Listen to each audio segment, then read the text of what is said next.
Friends, Andhra Pradesh ముఖ్యమంత్రి జగన్మోహన్ రెడ్డి నిన్న రాళ్ళు దాడిలో గాయపడ్డారు. దాడి సంబంధించి కీలకమైన ఒక నిందితుడిని పోలీసులు అదుపులోకి తీసుకున్నట్టుగా తాజాగా తెలుస్తోంది. ఒక రహస్య ప్రదేశంలో అతన్ని విచారించినట్టుగా, ఇంకా విచారణ కొనసాగుతున్నట్టుగా వార్తలు వస్తున్నాయి. ఈ వ్యక్తి దాదాపుగా మరో ముగ్గురితో కలిసి మొత్తం 4 వ్యక్తులు 1 కిలోమీటర్ దూరం నుంచి జగన్మోహన్ రెడ్డిని వెంబడించారని, ఆయన వెంట వాహనంలో నడిచారని, సింగనగర్ ప్రాంతంలోకి వచ్చాక విద్యుత్తు తొలగించిన తర్వాత అక్కడ ఉన్నటువంటి ప్రధానమైన స్కూల్, ఆ స్కూల్కి గంగారమ్మ టెంపుల్కి మధ్య ఉన్న ఖాళీ ప్రదేశంలో ఒక పెద్ద వృక్షం, ఒక చెట్టు ఉంది. ఆ చెట్టు చాటున నిలబడి ఈ వ్యక్తి దాడికి పాల్పడ్డారని, అయితే దీనికి రాళ్ళదాడి చేశాడా, మరొకటి చేశారా, ఏదైనా పరికరాలు ఉపయోగించారా, ఏం చేశారన్న విషయాన్ని పోలీసులు దర్యాప్తులో వెల్లడిస్తారు, తెలుసుకుంటున్నారు. ఈ విషయాన్ని ఈరోజు రాత్రి కానీ రేపు ఉదయం కానీ వెల్లడించేటువంటి అవకాశం ఉందని చెప్తున్నారు. ముఖ్యంగా ఇతను ఒక రౌడీ షీటర్గా గుర్తించారు. ఈ రౌడీ షీటర్ ఆ ప్రాంతానికి సంబంధించినటువంటి వ్యక్తిగా భావిస్తున్నారు. ముఖ్యంగా సింగనగర్ ప్రాంతంలో ప్రధానమైనటువంటి రౌడీ షీటర్లు ఎవరు, వాళ్ళు ఏ నాయకుడి అనుచరులు అందరికీ తెలుసు. దాదాపుగా సింగనగర్ ప్రాంతంలో ప్రధానమైనటువంటి నాయకుడు ఎవరో, రౌడీ షీటర్ ఎవరో, రౌడీ షీటర్లను పోషిస్తున్న వ్యక్తి ఎవడో అందరికీ తెలుసు. అటువంటి రౌడీ షీటరు ఎట్లా పోలీసులకు చిక్కాడు, ఇది కీలకమైనటువంటి అంశం.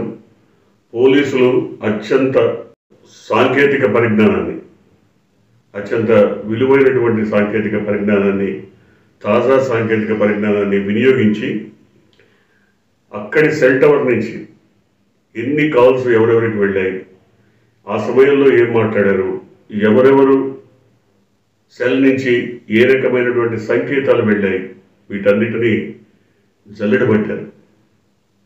తత్ఫలితంగా 4 యువకులు జగన్మోహన్ రెడ్డిని ఫాలో అయ్యారు. 1 కిలోమీటర్ దూరం నుంచి ఆయన ఫాలో అవటం కాకుండా అంతకు ముందే 1-2 సార్లు రెక్కీ చేశారు.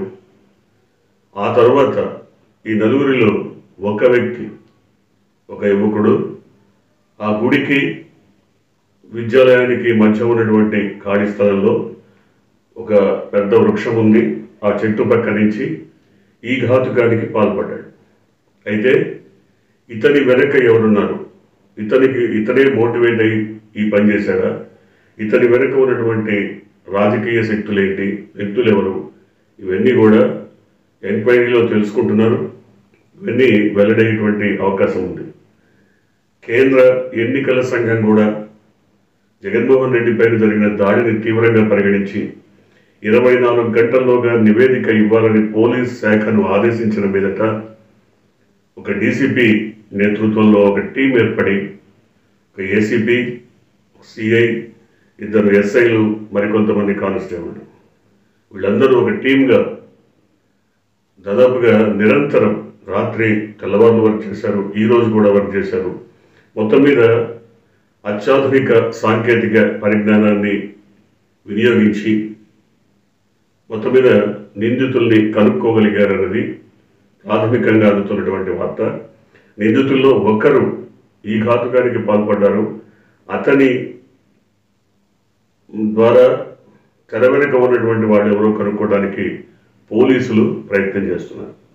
ముఖ్యంగా విజయవాడ ప్రాంతంలో కీలకమైనటువంటి సింగనగర్ అనేది విజయవాడ అంటే నూజివీడు మధ్యన విజయవాడ రహదారులు, విజయవాడ నుంచి నూజివీడు వెళ్ళే రహదారుల్లో ఒకప్పుడు బుడమేరు మునకలో పూర్తిగా బురద కూరుకుపోయిన ప్రాంతంగా పేరొందింది. కానీ ఇప్పుడు అది నగరంలోని కీలకమైన ప్రాంతంగా మారిపోయింది. సింగనగర్లో రవిడీ షీటర్ల అడ్డా ఎప్పటి నుంచో కొనసాగుతోంది.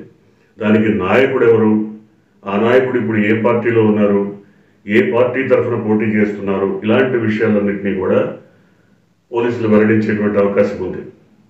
ఎందుకంటే కీలకమైనటువంటి సమాచారాన్ని నిందితుడి నుంచి సేకరించినట్టుగా చెప్తున్నారు. అయితే వీటన్నిటినీ ఇప్పటికిప్పుడు ధృవీకరించే అవకాశం లేదు. కానీ మొత్తం మీద ప్రాథమికంగా మీడియాకు అందుతున్నటువంటి సమాచారం ప్రకారం ఖచ్చితంగా నిందితుడిని పోలీసులు అదుపులోకి తీసుకున్నారు. ఎవరైతే నిందితుడు లేదా అనుమానితుడు అతని నుంచి ఇప్పటికే కొంత సమాచారాన్ని సేకరించారు. అయితే అతను వ్యక్తిగతంగా జగన్మోహన్ రెడ్డి పైన ద్వేషం, పగ, ఈర్ష్య, కక్ష ఏమన్నా ఉన్నాయా? ఉండే అవకాశం లేదని చెప్తున్నారు. ఎందుకంటే అతనికి వ్యక్తిగా రాజకీయ కక్షలే ఉండకపోవచ్చు.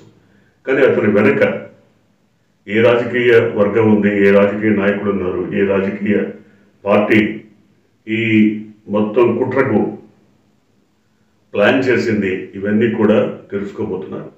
మొత్తం మీద విజయవాడ పోలీసులు చాలా కీలకంగా, చాలా సాహసోపేతంగా, చాలా అత్యంత చాకిచక్యంగా మొత్తం మీద ఈ అంశాన్ని ఒక కొలిక్కి తీసుకురావడానికి తమ వంతు ప్రయత్నం చేస్తున్నారు. అది కూడా కేవలం 24 గంటల్లోనే ఈ కుట్ర కోణాన్ని ఛేదించాలని మొత్తం మీద నిర్ణయించుకున్నట్టుగా కనబడుతోంది. ఏదేమైనా పోలీస్ అధికారుల కృషి వల్ల నిందితులు దొరికారనే దాదాపుగా వార్తలు వస్తున్నాయి. ఏది ఏమైనా ఈ విషయం పోలీసుల నుండి వెల్లడయ్యే వరకు మనం దాన్ని పూర్తిగా నిర్ధారించలేము. కానీ పోలీసులు వేట మొదలైన తర్వాత నిందితుల వ్యక్తిగత కదలికలన్నీ కూడా అత్యాధునిక సాంకేతిక పరిజ్ఞానం వినియోగించి మొత్తం మీద రహస్యాలన్నింటినీ కూడా ఛేదించారని, వారిని పట్టుకున్నారని చెప్తున్నారు. చూద్దాం, అతి త్వరలో నిందితుల లేదు అనుమానితుల వివరాలన్నింటినీ కూడా పోలీసులు వెల్లడించే అవకాశం ఉంది. కాబట్టి ఈలోగా పోలీసుల దర్యాప్తు కీలకమైనటువంటి దశలో ఉంది. కాబట్టి ఇప్పటికిప్పుడు ఒక నిర్ధారణకు వచ్చేటువంటి అవకాశం లేదు. చూద్దాం ఏం జరగబోతుందో.